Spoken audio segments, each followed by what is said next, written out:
ఈ వీడియోలో diploma 4th semester EC వాళ్ళకి micro controller and interfacing subject నుండి 3rd యూనిట్లోని ప్రోగ్రామ్ చూద్దామండి. 8051 ప్రోగ్రామింగ్ కాన్సెప్ట్లో మనకి డేటా కాపీ ఇన్స్ట్రక్షన్స్ యూజ్ చేసి ప్రోగ్రామ్ ఉంది కదా, దానికి సంబంధించిన ప్రోగ్రామ్ చూద్దాం. Write a program to copy the value 36H into memory locations 50H to 55H using register indirect addressing mode and direct addressing mode. ఇక్కడ మనకి 36 అనే ఒక వాల్యూని ఇక్కడ మెమరీ లొకేషన్స్ కూడా ఇచ్చారు. 50 నుంచి 55 వరకు ఉన్న మెమరీ లొకేషన్స్లోకి ఈ 36H వాల్యూని మూవ్ చేయాలి. ఓకే, అంటే కాపీ చేయాలి. అలానే ఇక్కడ ఏ అడ్రసింగ్ మోడ్స్ యూజ్ చేసి ప్రోగ్రామ్ రాయాలో కూడా మెన్షన్ చేశారు. ఏం అడ్రసింగ్ మోడ్స్ యూజ్ చేయాలంట? రిజిస్టర్ ఇండైరెక్ట్ అడ్రసింగ్ మోడ్, అలానే డైరెక్ట్ అడ్రసింగ్ మోడ్ రెండు యూజ్ చేసి అని మీకు ప్రాబ్లం అంటే ప్రోగ్రాంలోనే మెన్షన్ చేశారు. ఓకే, అలా కాకుండా just write a program to copy the వాల్యూని ఒక వాల్యూ ఇచ్చి ఈ మెమరీ లొకేషన్స్లోకి మూవ్ చేయండి అంటే మీరు రిజిస్టర్ ఇండైరెక్ట్ అడ్రసింగ్ మోడ్ అయినా యూజ్ చేసుకోవచ్చు, లేదా డైరెక్ట్ అడ్రసింగ్ మోడ్ అయినా యూజ్ చేసుకుని చేయొచ్చు. బట్ మెన్షన్ చేస్తే మాత్రం ఇలా రాయాలి, మెన్షన్ చేయకపోతే మీ ఇష్టం. Okay, first register indirect addressing mode. మీకు ప్రీవియస్ వీడియోలో నేను addressing modes of 8051 micro controller చెప్పాము కదా. ఇండైరెక్ట్ అని ఉంటే కంపల్సరీ @ అని ఉంటుంది, అదే ఇమ్మీడియట్ అంటే హ్యాష్ అని ఉంటుంది అని చెప్పాను. ఓకే, ఇక్కడ మనకి ఇండైరెక్ట్ అంటున్నాం కాబట్టి అంటే ఈ 36H అనే వాల్యూని డైరెక్ట్గా ఏ లొకేషన్స్లోకి మూవ్ చేయకూడదు, ఇండైరెక్ట్గా చేయాలి. ఓకే, అదే మీనింగ్. Move R0, #50H. ఇక్కడ మాత్రం ఏం పెట్టాం మనం? హ్యాష్ అని పెట్టాము. హ్యాష్ అంటే మీనింగ్ ఏమని చెప్పాను? ఇమీడియట్ అంటే డైరెక్ట్గా ఇక్కడ ఏదైతే వాల్యూ ఉందో ఆ ఏదైతే లొకేషన్ ఉందో అడ్రస్, ఇది డైరెక్ట్గా ఈ R0 అనే రిజిస్టర్లోకి మూవ్ అవుతుంది. అంటే లోడ్ R0 విత్ అంటే ఇప్పుడు మనకి R0లో ఎంత ఉన్నట్టు 50 ఉంది. ఓకే, R0లో ఎంత ఉన్నట్టు 50 అనే వాల్యూ ఉంది, అంటే లొకేషన్. మూవ్ A, #36 అంటే ఇక్కడ మనకి ఇచ్చిన వాల్యూ ఎంత? 36H కదా. ఆ 36Hని ఏ అనే రిజిస్టర్లోకి మూవ్ చేసాము. అంటే ఇప్పుడు ఏలో మనకి ఎంత ఉన్నట్టు 36 అనే హెక్సాడెసిమల్ వాల్యూ ఉంది. Okay, next move @R0, A అంటే మీనింగ్ ఇప్పుడు ఏలో ఇది సోర్స్, ఇది మొత్తం ఇన్స్ట్రక్షన్ అండి. ఈ ఇన్స్ట్రక్షన్లో ఈ పార్ట్ని ఆప్ కోడ్ అంటాం. అంటే ఏ ఆపరేషన్ అయితే పర్ఫామ్ చేయాలో దాన్ని ఆప్ కోడ్ అంటాం. ఈ రెండింటినేమో ఆపరాండ్స్ అంటాం. ఆపరాండ్స్ అంటే ఇటువైపు ఉన్నదేమో సోర్స్ ఆపరాండ్ అవుతుంది, ఇటువైపు ఉన్నదేమో డెస్టినేషన్ ఆపరాండ్ అవుతుంది.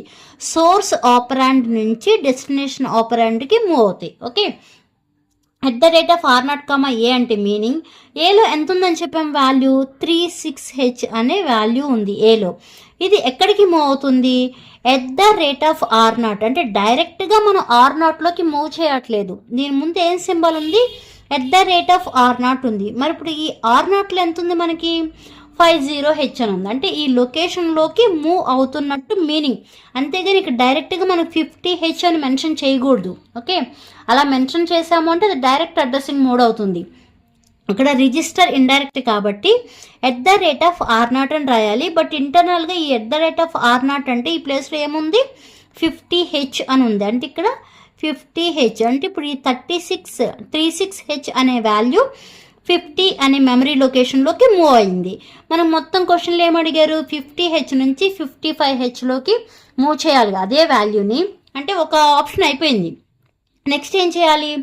51కి వెళ్ళాలి. బట్ 51కి వెళ్ళాలి అంటే డైరెక్ట్గా వెళ్తుందా? వెళ్ళదు కదా. ఏం చేయాలి? ఇంక్రిమెంట్ R0 చేయాలి. అంటే R0లో ఇప్పుడు ఎంత ఉంది? 50H ఉంది. ఇంక్రిమెంట్ అంటే +1 యాడ్ అవుతుంది అనమాట. అంటే 50కి 1 యాడ్ అవుతుంది, ఏమవుతుంది?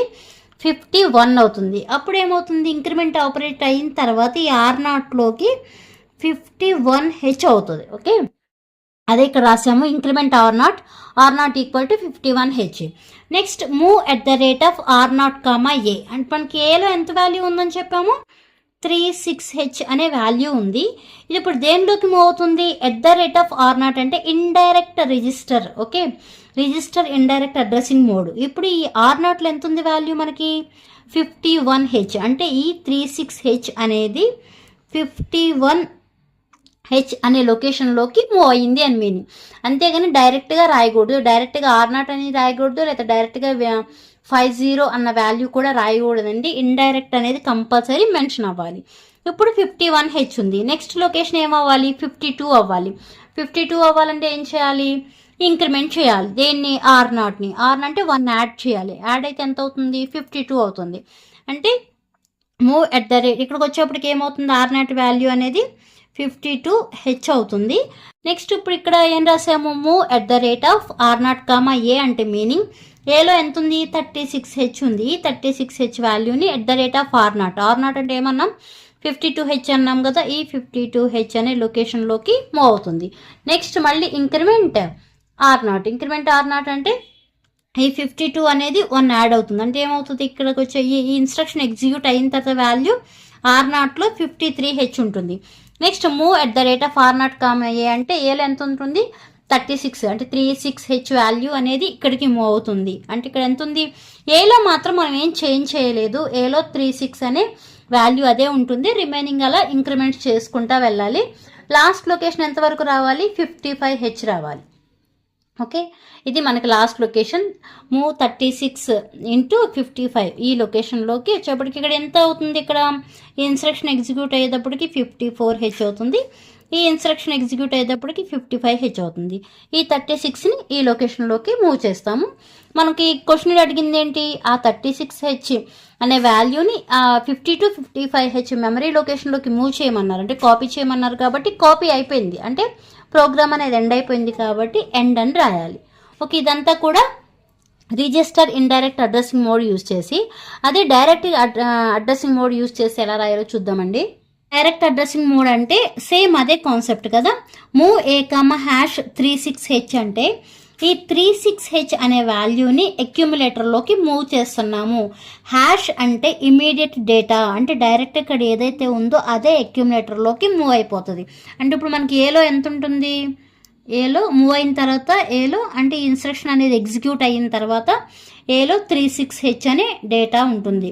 నెక్స్ట్ మూవ్ 50, ఇక్కడ ఏంటంటే మనకి డైరెక్ట్ అన్నారు కాబట్టి ఇక్కడ ఏలో ఏదైతే వాల్యూ ఉందో ఆ వాల్యూని 50H అనే ఒక లొకేషన్లోకి మూవ్ చేయడం, నెక్స్ట్ అదే వాల్యూని 51లోకి, నెక్స్ట్ అదే వాల్యూని అలా 50 నుంచి 55H అనే లొకేషన్స్లోకి డైరెక్ట్గా మూవ్ చేయడమే. అందుకే మనం డైరెక్ట్ అడ్రసింగ్ మోడ్స్ అంటాము. నెక్స్ట్ లాస్ట్లో ఇక్కడికి మనకి ఇచ్చిన కాన్సెప్ట్ ఉంది కంప్లీట్ అయిపోయింది కాబట్టి ఎండ్ అని రాయాలి. ఓకే, ఇలా మీకు కొంచెం ఇన్స్ట్రక్షన్ అనేది అర్థం అవ్వాలి మీకు. అలానే 14th క్వశ్చన్ ఒకటి ఉంటుంది మీకు, C23 రెగ్యులేషన్ వాళ్ళకి. అక్కడ కొన్ని ఇన్స్ట్రక్షన్స్ ఇస్తున్నారు. మూవ్ C, A+ DPTR అని, లేకపోతే C+ ప్రోగ్రామ్ కౌంటర్ అని అడుగుతున్నారు కదా. నెక్స్ట్ ANL అని, DA అని, అవన్నీ ఏం లేదండి, ఇన్స్ట్రక్షన్సే. ఆ ఇన్స్ట్రక్షన్ అనేది మీకు తెలిస్తే అక్కడ అందరూ అటెంప్ట్ చేయగల క్వశ్చన్ అది 14th క్వశ్చన్. ఎప్పుడు మీకు అందరికీ ఇన్స్ట్రక్షన్స్ అనేవి ఏంటి, ఎలా పర్ఫామ్ అవుతాయి అని తెలిస్తే. ఓకే, అర్థమైంది అనుకుంటున్నాను. రిమైనింగ్ ప్రోగ్రామ్స్ నెక్స్ట్ వీడియోలో పోస్ట్ చేస్తాను. ఈ వీడియో మీకు అర్థమైతే లైక్ చేయండి, షేర్ చేయండి, అలానే సబ్స్క్రైబ్ చేయండి. Thanks for watching.